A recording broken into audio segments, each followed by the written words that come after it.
You're listening to The Jacob Valk Show.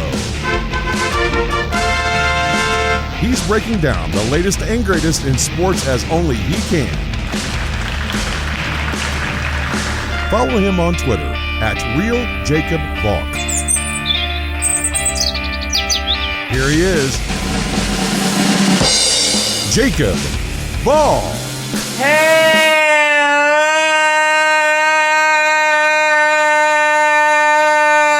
Hello, sports fans. That's my fifth try at that intro. I'm not doing it again. Welcome to another edition of the Jacob Valk Show. I am the Jacob Valk, and you're not. Still fighting the post-nasal drip that I have, but I'm powering through it for you because I need to talk about that epic Game 4 that we saw yesterday. What did I say yesterday on this show? I wanted a great game. The three previous games were not great. You're not going to see games 1, 2, and 3 on the list of best NBA Finals games ever. You could see yesterday's game on that list. That was a back and forth affair. No team ever led by more than 9 points. Even then, the team that led by 9 points, the Suns, proceeded to blow that lead. And now the NBA Finals are down to a best 2 out of 3. It's not the biggest choke job we've ever seen. It's not Game 7 of the 2000 Western Conference Finals, where the Blazers blew a big lead against the Lakers, but that was a game that the Suns should have won, they could have won, and they didn't. It's kind of sad how a great shooting performance by Devin Booker gets something taken away from it because he got into foul trouble. Booker had 42 points yesterday. The most points on either side. After what he did in Game 3, for him to step up and drop 42 points, that was impressive. That was a great performance by him. Unfortunately, he got into foul trouble, and Monty Williams had to take him out for about 5 minutes of the fourth quarter. Chris Paul and Jay Crowder both played all 12 minutes of the fourth quarter yesterday for the Suns. Devin Booker should have been there. Instead, he sat out 5 minutes. From the time that Booker came out for Cameron Payne to when Booker came back in for Payne, the Suns' lead had shrunk from 6 to 3. That may not seem like a lot, but that Suns' lead could have gone up. You can't tell me that if Devin Booker is on the floor for those 5 minutes, that the Suns' lead wouldn't have increased. Given how Booker was scoring, dropping 38 points in the first 3 quarters, if he stayed in, I don't think 50 would have been out of the question. Booker said after the game that he didn't think being taken out messed with his rhythm. No, it did. You could see it. He only had 4 points in the fourth quarter. I get Booker not wanting to say that took him out of his rhythm because that can be interpreted as a slight towards Monty Williams, but The simple fact is it did take him out of his rhythm. There's no question about that. Having said that, it wasn't the wrong decision to take Booker out. He had 5 fouls. You have a good backup in Cameron Payne, who's been really good in these playoffs. Yes, he's not going to give you the same thing that Booker's going to give you, but he's a good player. The decision wasn't a bad one, and it's not like it totally backfired. When Booker came back in, the Suns had a lead, but momentum was clearly in the Bucks' favor. It was a 1-score game. They were battling back. Chris Middleton was putting on an incredible show. Giannis was having a really good all-around game. It would be very unfair to pin this loss on any one Sun. I can't even pin this loss on Chris Paul, even though he played absolutely dreadfully last night. Only had 10 points, turned the ball over 5 times, obviously had the costly turnover late. That turnover resulted in the Bucks going up by 2 possessions with under 30 seconds left. Yeah, Chris Paul didn't play well yesterday, and I'm sure he'd be the first person to tell you that. But again, you can't pin the loss solely on him. Was he part of the reason why the Suns lost? The answer is yes. But realize something. Overall, the Suns played a sloppy game. They turned the ball over 17 times. They gave up 17 offensive rebounds. You know how many points the Bucks scored off those 17 turnovers? 24. If you cut that in half, the Suns win this game. There were bad passes, bad decisions, Butterfinger moments. It was a very, very sloppy game for the Suns.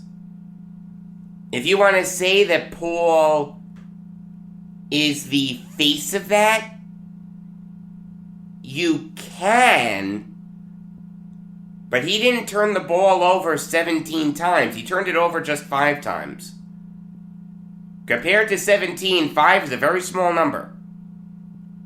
Giving up 17 offensive rebounds, for goodness sake. I understand that Frank Kaminsky has not played well in this series, but you've got to try something because the Bucks were killing you on the glass. It's not like the Bucks were great yesterday.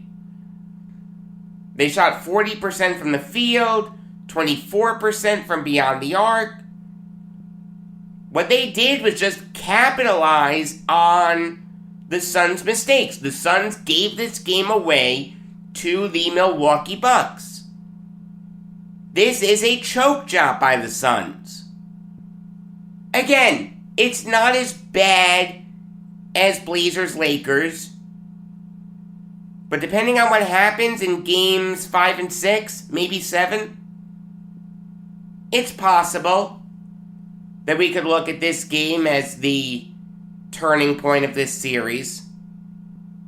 You can still say that the Suns are in the driver's seat. 2 of the next 3 games are going to be in Phoenix. The home team has won every game in this series.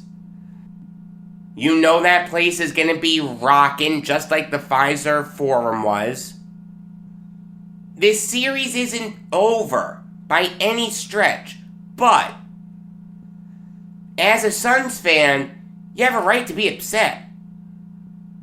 I mean, this was a game that you had control of through a sizable percentage of.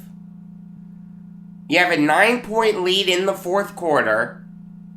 Your best player is proving that what he did the game before was nothing but an aberration. Then you see him commit his 5th foul. The Bucks start chipping away at the lead.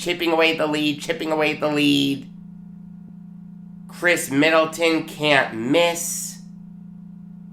Before you know it, you're down 2 in the final 80 seconds or so. The Suns run a perfect play. DeAndre Ayton gives the ball to Devin Booker at the top of the key. Booker starts his drive. Ayton rolls to the hoop. It seems like he has a wide open dunk. And Giannis comes out of nowhere to block it. Then you have the Paul turnover. It was like a boxing match. You landed some really good punches, but your opponent just came back with a devastating combination. Bam, bam, bam, bam, bam. Next thing you know, you lose. You know, it's kind of funny. Some people say that in order for a game to be great, you need an iconic moment. That block by Giannis, that's the iconic moment. That could have tied the game.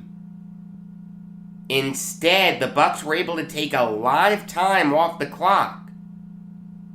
They didn't score, but they took like 30 seconds off the clock. That was important. Then when the Suns got the ball back, that's when Paul committed the turnover. And that's when the Bucks went up by 4. That Giannis block is insane. Maybe it's not as great as LeBron's block, but it was incredible. Give the Bucks credit. They did an excellent job of seizing upon the Suns' mistakes. Middleton, a guy who did not play well in Game 3, and Game 2 for that matter, steps up and is by far and away the Bucks' best player yesterday. Giannis has a great all-around game. Pat Connaughton played really well. We've got a series here. What's been my biggest complaint with this finals? The fact that there's no juice. We've got some juice going now. And that's a good thing. The series is down to a best 2 out of 3. You're coming off a great Game 4. The series is going to head back to Phoenix. The home team has won every game this series, but the Bucks have a ton of momentum right now. They've got to be feeling really, really good. Now I'm starting to get into these finals a little bit.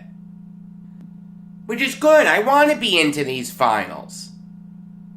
I'm an NBA fan. I didn't like not being into the conference finals. I didn't like not being into the NBA finals until last night. I mean, the league has to be really happy about that. The entire sports world was watching yesterday. There was nothing else on. The Suns and Bucks put on a show.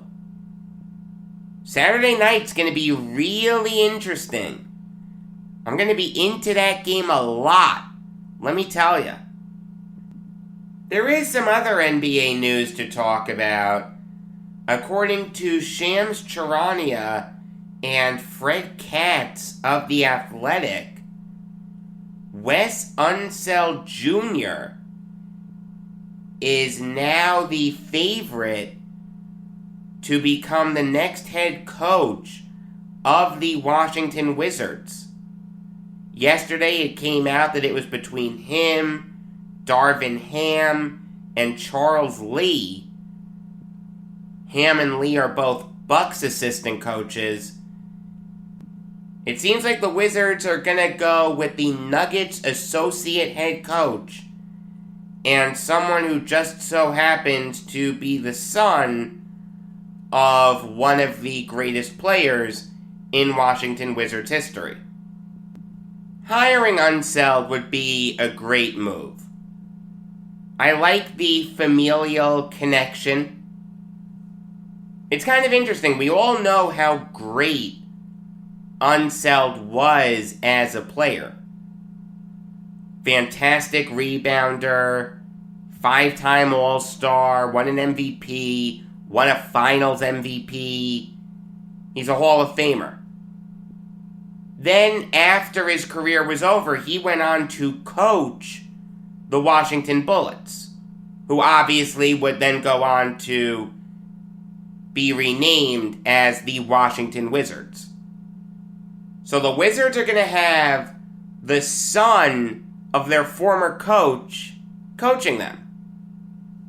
It's kind of interesting how things like that work out. That has happened before in NBA history. Flip Saunders and Ryan Saunders with the Timberwolves. I don't know if it's happened other times in NBA history, but off the top of my head, Flip and Ryan Saunders popped into my mind. So look, being the son of Wes Unseld had to help Unseld Jr. in this search. Unseld Jr. was also an assistant coach for the Wizards from 2005 to 2011. He knows the Wizards just as well as anyone. And you know what? He's proven that he's a smart basketball mind. He's been in charge of the Nuggets defense for a while now. The Nuggets have a very, very good defense. This year they finished 8th in opposing points per game. The year before, they were 11th. The year before, they were 6th. Give Unseld credit. He's done a really good job with the Nuggets. I really think this hire is gonna work. This is the right decision for the Wizards. For goodness sake, they were last in the NBA in opposing points per game. They gave up 118.5 points per game. In their playoff series against the Sixers never scored less than 114 points.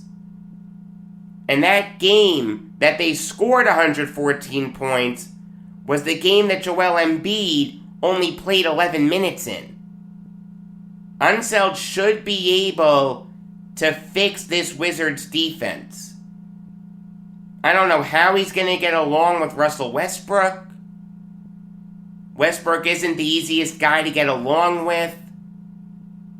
It seemed like he got along with Scott Brooks, but obviously it didn't work out. The biggest thing for Unseld is going to be getting the stars, Westbrook and Beal, to buy in on defense. Thomas Bryant coming back will help also, because he's a solid defender. Is Unseld going to be able to mesh with Westbrook? Only time will tell, but I'll say this. If you were to write down on a piece of paper what the Wizards needed in their next head coach, it would look a lot like Wes Unseld Jr. A great defensive mind, someone with roots in the franchise, someone with experience dealing with superstars. I think this is a home run hire by the Wizards. Alright, now I'll give you some NHL Valk talk. And I'll start with the Florida Panthers making some big moves. They bought out Keith Yandel. They signed Gustav Forsling to a 3-year extension worth $7,980,000. That's $2.66 million per year. And they signed Anthony Duclair to a 3-year extension worth $9 million. If you need me to do that division for you, I advise you to go back to elementary school. I'll start with Yandel. He really wasn't meshing well with Joel Quenneville. There were rumors that he would even be a healthy scratch at times. That never happened. But Yandel and Quenneville didn't have a good relationship. In fact, in the Panthers' playoff series against the Lightning this year, the Battle of Florida, Yandel missed half their games. What's also worth mentioning is that Keith Yandel has played in 922 straight games. That is the second longest streak in NHL history.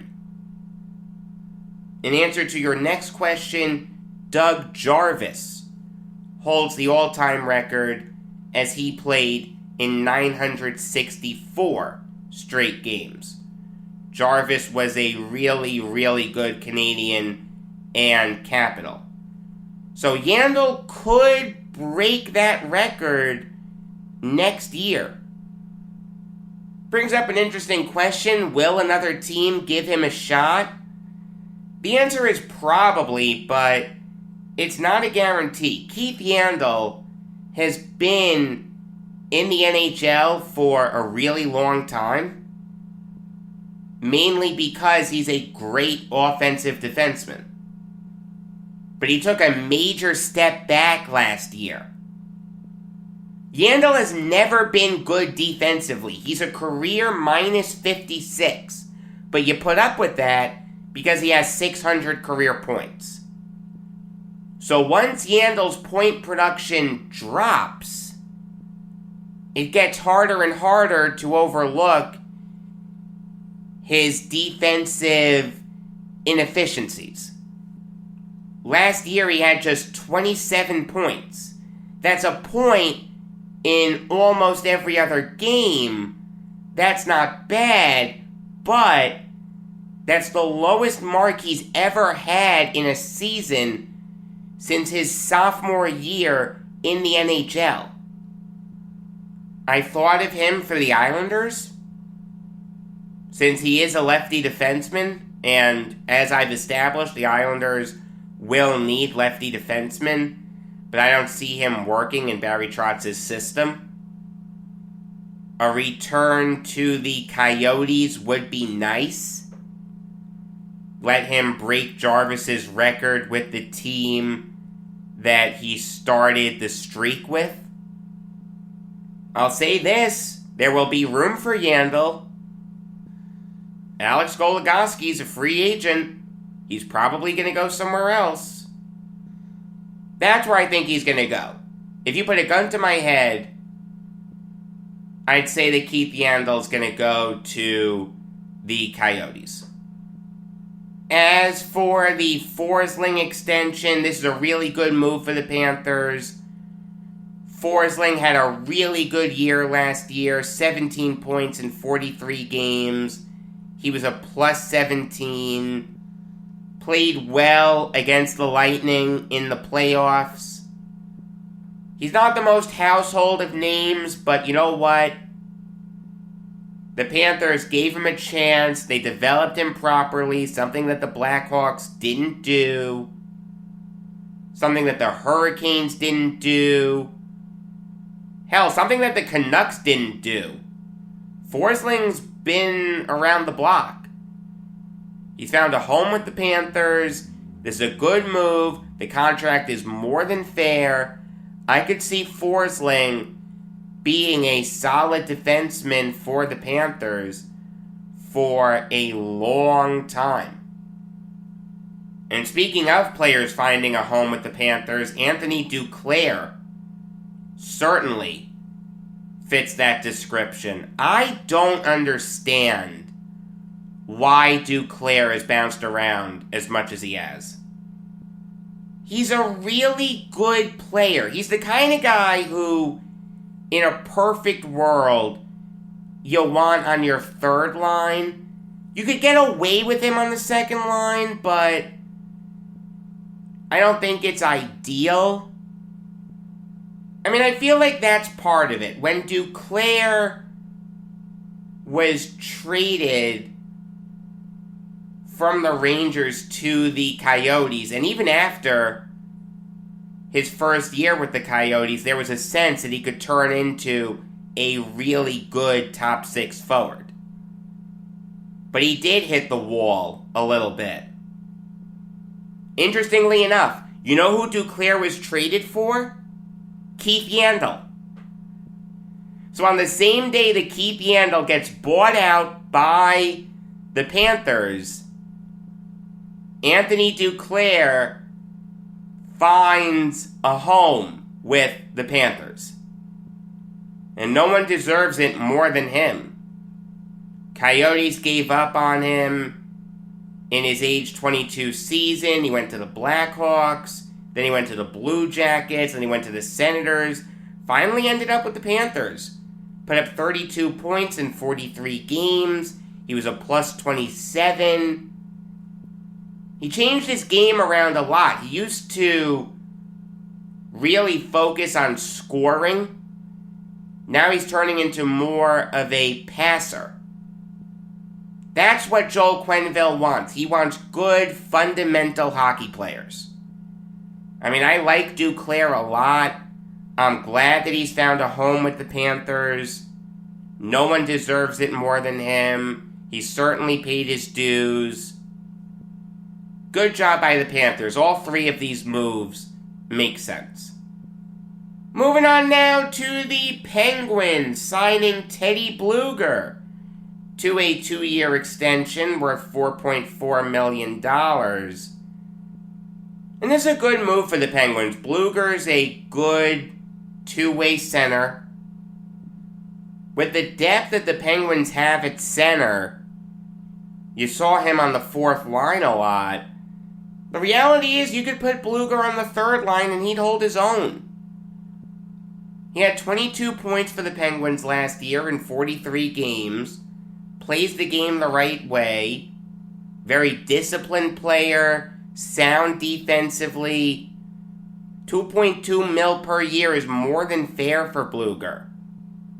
In fact, if you wanted to go longer on the extension, I wouldn't have minded it. I know why the Penguins didn't, because the AAV would have gone up. But I think Blueger can be a piece of the Penguins going forward.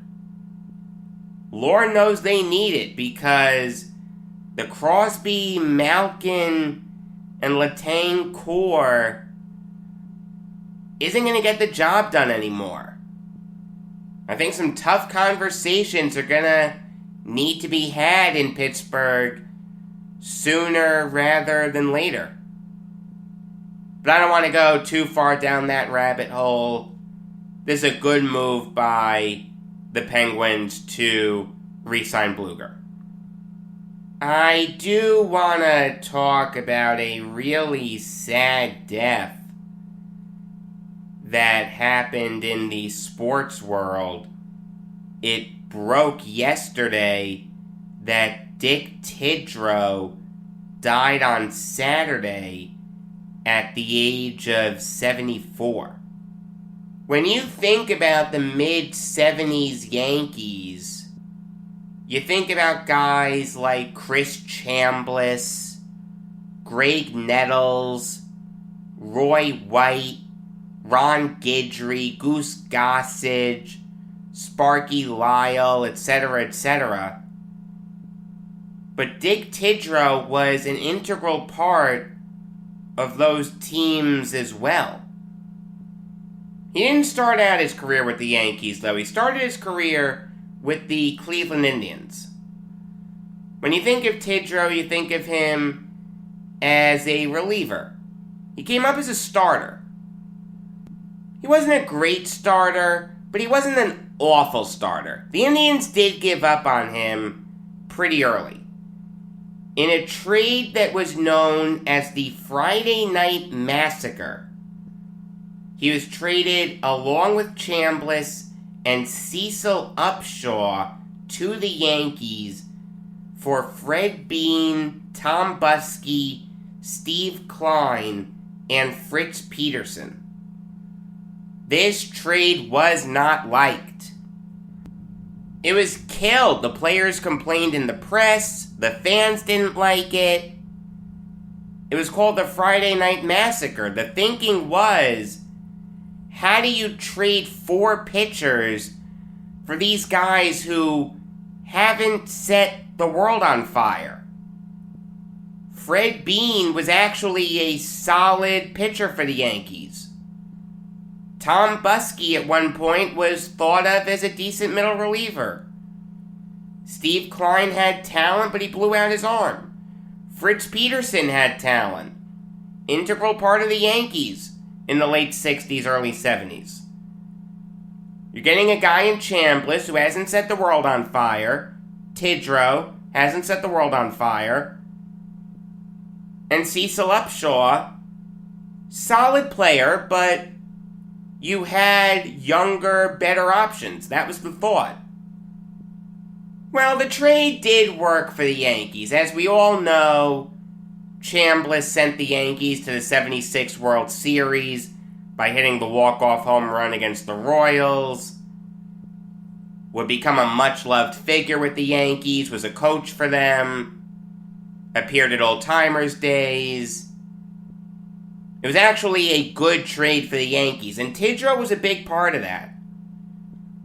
Tidrow did start his Yankees career as a starter, went 11-9 with a 3.87 ERA. Then in the 75 season, Bill Verdon decided to put Tidrow into the bullpen. The Yankees had added Catfish Hunter. They had Larry Gura coming up. They decided that Tidrow would be better in the bullpen. Oh, how right they were. As Tidrow became an integral setup guy for those mid-70s Yankees teams. From 75 to 77, he went 21-12 with a 2.99 ERA and 20 saves. When you first think about those teams, you don't think of them as having great bullpens. Your mind immediately goes to the lineup. Thurman Munson, Chambliss, Willie Randolph, Bucky Dent, Nettles, White, Mickey Rivers, Reggie Jackson, etc., etc. But the Yankees had really deep bullpens those years. Tippy Martinez, Sparky Lyle, Tidrow, Grant Jackson, Ken Clay, Goose Gossage came in 78. Those Yankees teams really helped people realize the importance of the bullpen. And remember, back then, closers went multiple innings.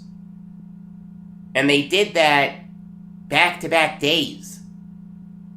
There are stories of pitchers vomiting after games because they were asked to pitch so much.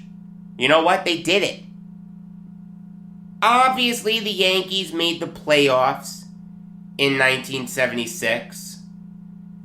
I spoke about Game 5, the Chris Chambliss game. You may recall that he hit that home run off Mark Littell. You know who got the win? Dick Tidrow.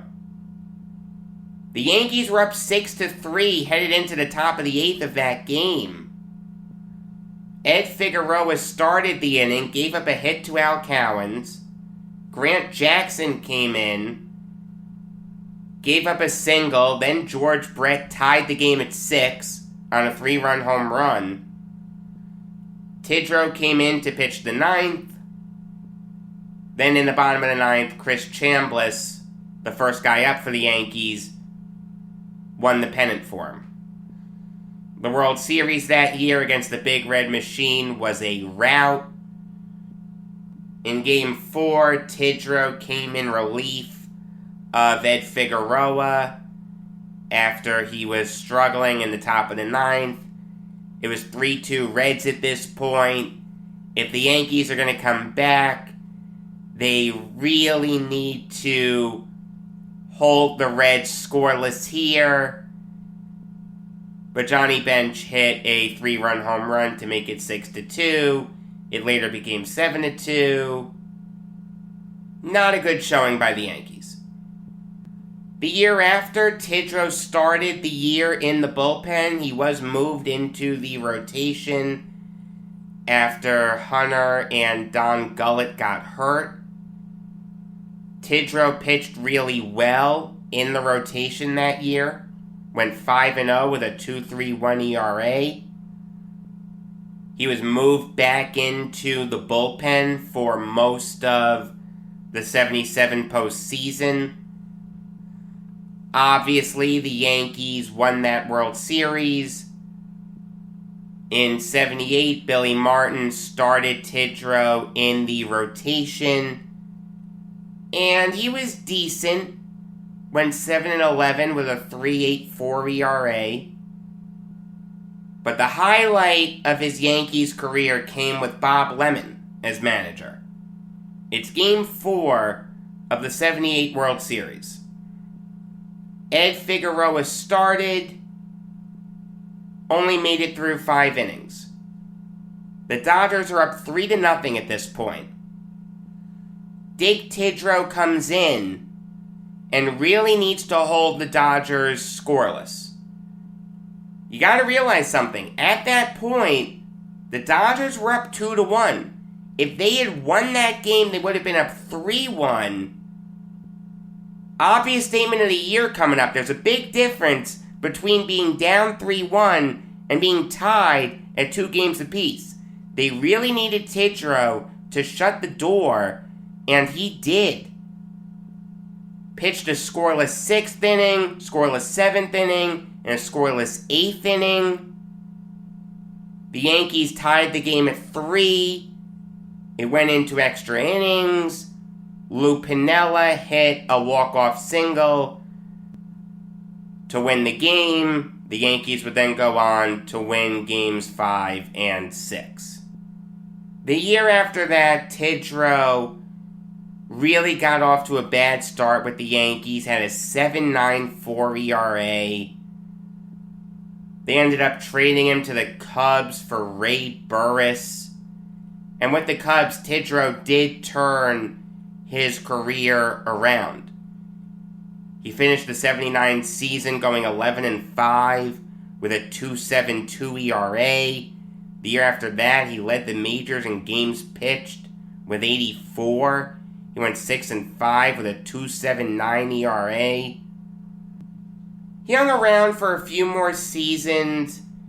In 82 with the Cubs, he went 8-3 with a 3.39 ERA. After that, he went to the White Sox, wasn't that good. Finished his career with the Mets, wasn't that good. After he retired, he was a scout for the Yankees.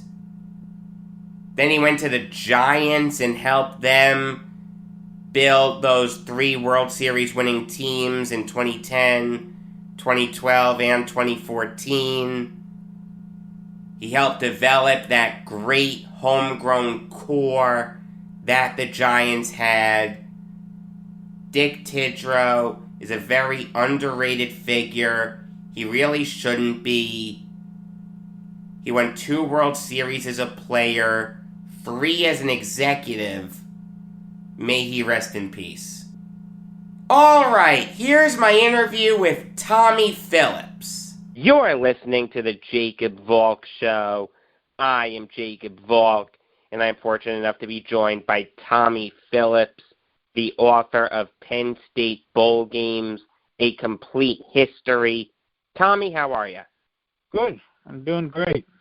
All right. Sounds good. So, what can you tell us about the 1923 Rose Bowl? Well, it was the first Rose Bowl at the current stadium they have now. Back then, it was just a horseshoe, and it had a huge traffic jam of sorts before the game, which caused the Penn State players to arrive there late, and the USC coach and the Penn State coach almost came to blows over it. And it was a fascinating situation. And what's funny about it is that Penn State didn't even get into the bowl based on what they did that season. They were big on the Rose Bowl based on what they did the previous season. So a really weird way to start out your bowl history is because everything was weird about that bowl. Yeah, I was going to say, why was that the case that they got in based on what they did the year before? Yeah, I haven't researched all the Rose Bowls from those days, so I'm not sure if that was something they did on a consistent basis, but certainly for this one, they were just taking Penn State's reputation and saying, okay, well, you can go to the bowl this year. They didn't have a bad record, but it wasn't great either. Right. You said that there was a traffic jam before the game. You'll be happy to know that there's still a lot of traffic in Pasadena, so not much has changed in 100 years. So, can you lay out the 1948 Cotton Bowl? Yeah, the 1948 Cotton Bowl was the first time that black players had played in the Cotton Bowl because Wally Triplett and Dennis Hoggard, I hopefully said those names right. I'm the wrong person to ask. Yeah, I have a hard time with names, but I think I got those right. Yeah, they were on the Penn State team, and the Cotton Bowl basically tried to tell Penn State that they couldn't come, and Steve Suey stood up, and he was a team captain. He stood up for them. Now, there's conflicting reports about whether he said, "We are Penn State," or whether he said something different. So, but the story goes that he said, "We are Penn State," and, we won't go without those two players. So they came to the bowl and ended up making a big impact in helping Penn State pull off a 13-13 tie. Yeah, absolutely. That's a great story. There's no question about that. One of the most underrated parts of Nittany Lions history. I'm sure you'd agree with that, right? Yeah, definitely. So, how would you describe the 1969 Orange Bowl? Okay, so in 69, it was Penn State and Kansas, and Penn State was trailing by 7 late in the game, and they scored a touchdown, and then Joe Paterno said to go for 2. Well, they went for it, didn't get it, but Kansas was offside, or not offside. They had 12 men on the field on that play, so they played the play again. This time, Penn State scored, won the game 15-14. If I'm not mistaken, I think John Riggins was on that Kansas team. He was? So, yeah, I think so. Hey, I'm a Jets fan. I should know that. Riggins was on the Jayhawks. Yeah. A great bowl game, iconic moment, the first big bowl game that Joe Paterno coached. Very, very important moment in Penn State history. I'm sure you'd agree with that. Oh, yeah, definitely. Talking to Tommy Phillips, the author of Penn State Bowl Games, A Complete History. So Paterno decided that he really liked playing for national titles in Miami. So he led his team back there the next year. What can you tell us about the 1970 Orange Bowl? Well, this game had probably the most interceptions I can ever remember seeing in a game. Penn State just intercepted so many passes. I think it was 6 of them, and yet they only scored 10 points. And I think all the scoring was done at halftime, so it was 10-3 then, and it ended up as a 10-3 game, even though Penn State had offensive talent like Lydell Mitchell and Franco Harris on the team. Missouri played them really tight, and they ended up only winning by 7 points, even though they intercepted so many passes in that game. And it's probably the most exciting 10-3 game you'd ever see. Yeah, definitely. No question about that. So I really like talking about Orange Bowls. Let's go to the next one, even though I really don't like the fruit that much. I like mandarin oranges, but that's about it. Can you lay out the 1974 Orange Bowl? Well, Penn State was undefeated again, and this time they were even more disrespected in the polls than ever before. I think they were 5th. They either were 5th or they finished 5th, but John Cappelletti had won the Heisman Trophy, and LSU put in every single effort they could to stop Cappelletti. And they did a good job at stopping him, but Penn State ended up winning the bowl game anyway, and I think it was 16-9. And the Nittany Lions really never got any consideration for the national title, even though they went undefeated that year. So, how would you describe the 1983 Sugar Bowl? Well, this was about as good of a matchup as you get. You have number 1 Georgia, who had Herschel Walker, the Heisman Trophy winner, on their team, and then you had Todd Blackledge quarterbacking Penn State, and just a really, really good game that Penn State got the touchdown from Greg Garrity and ended up holding on to win at 27-23.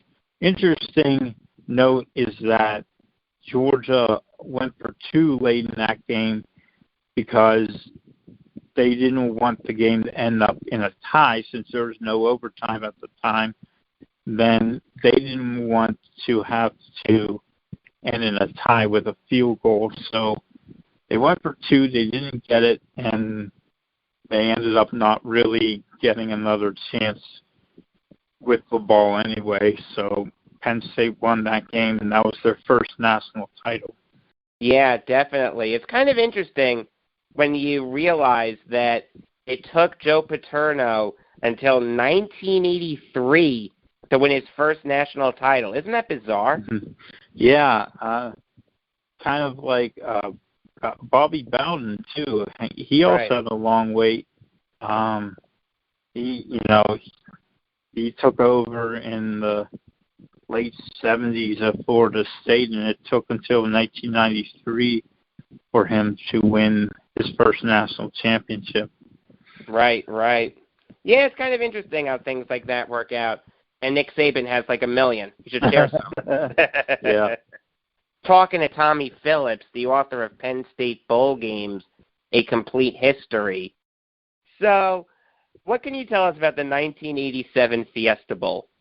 Well, this game, it was about as dramatic as it gets, but at the same time, you wouldn't know it by looking at the stat sheet, because Penn State just could not throw the ball at all. They weren't even running the ball well, but their defense shut down Vinny Testaverde, intercepted him, I think, 5 times. And at the very end, Testaverde was leading a drive to try to win the game.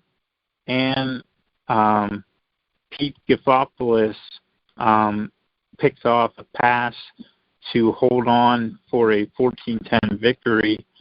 And this is the only undefeated Penn State team to win the national title.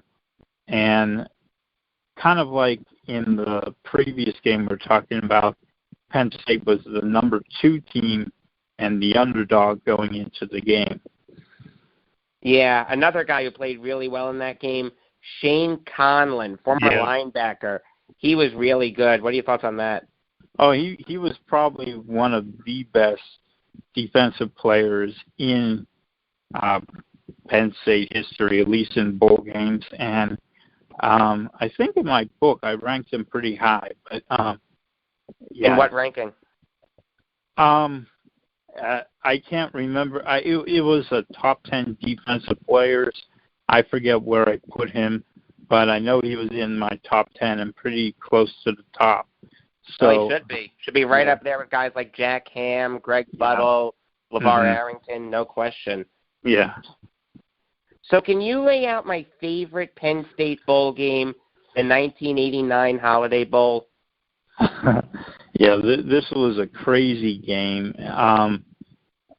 So basically, BYU threw for so much yardage in this game, and yet Penn State just kept hanging around, and then they had a 2-point conversion picked off and returned all the way for 2 points, and then BYU had a chance to win it at the end, and they had the ball knocked out, returned for a touchdown. Penn State won the game, I think, 50-39, I think it was. You got it. But it felt like BYU, controlled that whole game. It really felt like BYU won that game, but somehow Penn State was able to pull that one out. I remember watching it. That was crazy. Yeah, exactly. The thing is, Detmer, as you said, was absolutely incredible in that game. Yeah. Threw for 576 yards. So when you have a quarterback doing that, and Ty Detmer was a great college quarterback, that's what's going to get the headlines. That's what's going to make your head spin. That's what you're going to key in on. Blair Thomas rushing for 186 yards is really impressive, but it's not as impressive as a quarterback throwing for 576 yards. Yeah. So that's why you have that perspective. Yeah. So how would you describe the 1995 Rose Bowl?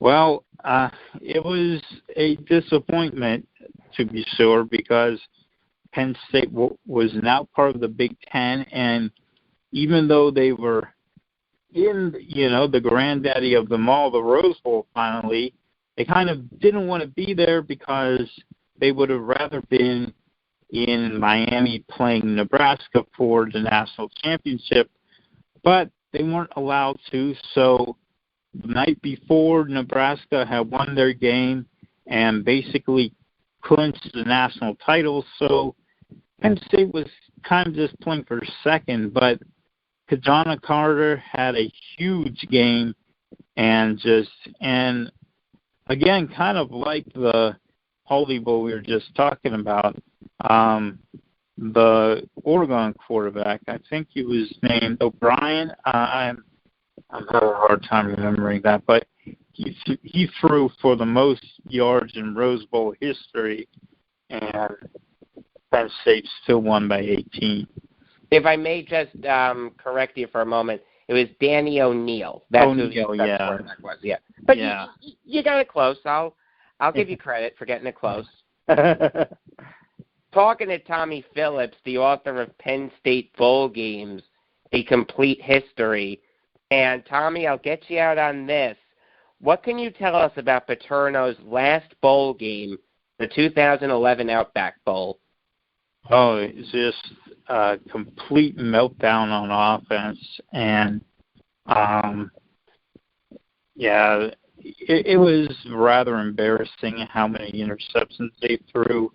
And I just remember watching that game and being so miserable because I wanted to watch it with one of my friends, and he was busy that day, and so I was watching that by myself, and I'm like, I need someone to complain to because it was a rotten game. You should have called me. I would have listened to you.